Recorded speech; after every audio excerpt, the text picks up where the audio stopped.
السلام علیکم، آپ دیکھ رہے ہیں ماسٹر سوشل میڈیا میں صابر محبوب۔ آج ہمارے ساتھ ہیں جناب حضرت مولانا محمد یونس صاحب، بالا کوٹ کے ایک جید علماء حضرت مولانا سید عالم صاحب پچھلے ہفتے ان کی وفات پائے ہیں اور کچھ ہی دنوں بعد ان کی اہلیہ بھی فوت ہوئی ہیں۔ مولانا محمد رفیق صاحب جامعہ بنوریہ کے استاد، مولانا مفتی جمیل صاحب کے والد محترم سابق خطیب نرام مولانا سید عالم صاحب فوت ہوئے ہیں۔ تو بالا کوٹ کا ایک بڑا نامی گرامی علماء میں سے تھے۔ حضرت صاحب ہمارے ساتھ کچھ اظہار خیال فرمائیں گے مولانا کے حوالے سے۔ جی السلام علیکم۔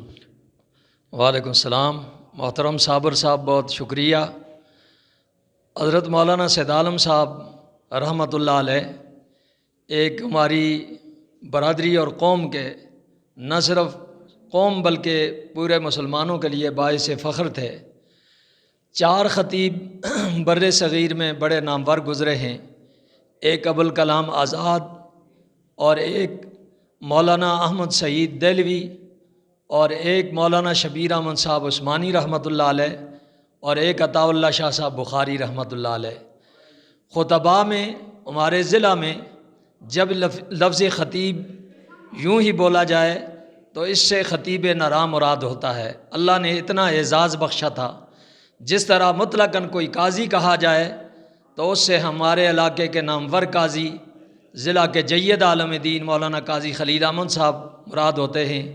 اسی طرح لفظ خطیب سے ہمارے خطیب نراں مطلقاً مراد لیے جاتے ہیں۔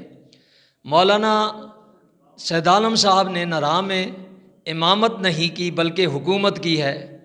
ان کے دور میں جب وہ امام تھے نراں کی شاندار مسجد میں، اس وقت اس علاقے میں کوئی ان کے حکم کے بغیر کوئی قدم بھی نہیں اٹھا سکتا تھا۔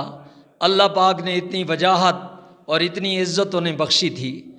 مولانا سید عالم صاحب بجا طور پر مصلی پر جب کھڑے ہوئے تو انہوں نے مصلی کی بہت عزت کی، اور وہ بزبان حال یوں کہہ رہے ہوں گے 50 سال امامت کرتے ہوئے، مصلی ہے ہمارا تخت شاہی، کرے گی کیا کسی کی کم نگاہی۔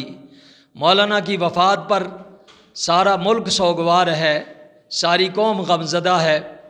اے شرف مکان کو مکین سے اسد، مجنوں جو مر گیا تو جنگل اداس ہے۔ جیتے جی کچھ قدر ہوتی نہیں انسان کی، یاد آتی ہیں وفائیں اس کے مر جانے کے بعد۔ مولانا سید عالم صاحب کو صدیوں قوم یاد رکھے گی اور انہیں یاد رکھا جائے گا۔ مولانا سید عالم صاحب کو مولانا کی وفات سے جو خلا پیدا ہوا ہے وہ کبھی پر نہیں ہو سکتا۔ مولانا کا یہ ترہ امتیاز ہے کہ وادی میں انہوں نے اللہ کے قرآن کو، نبی کریم صلی اللہ علیہ وسلم کے فرمان کو سربلند رکھا۔ ختم نبوت کا پرچم بھی انہوں نے نراں کی مسجد میں سربلند رکھا، اور شان صحابہ اور اہل بیت کا پرچم بھی بلند رکھا۔ مولانا سید عالم صاحب نے خوب خطابت کی۔ ہم دعا کرتے ہیں کہ اللہ مولانا کو جوار رحمت میں جگہ عطا فرمائے، جنت الفردوس میں اعلیٰ مقام نصیب فرمائے۔ صدیوں مولانا کو یاد رکھیں گے لوگ۔ اللہ تعالیٰ مولانا کے درجات بلند فرمائے۔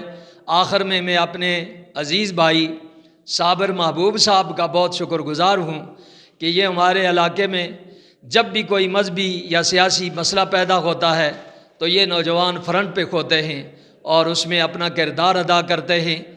ان کے لیے میں اتنا کہتا ہوں، صابر جیسے نوجوانوں کے لیے محافظ ہوں فقیروں کی دعائیں، لگیں نہ تم کو زہریلی ہوائیں، جدھر کو اے عزیز و رخ کرو تم، سعادت کے ستارے جگمگائیں۔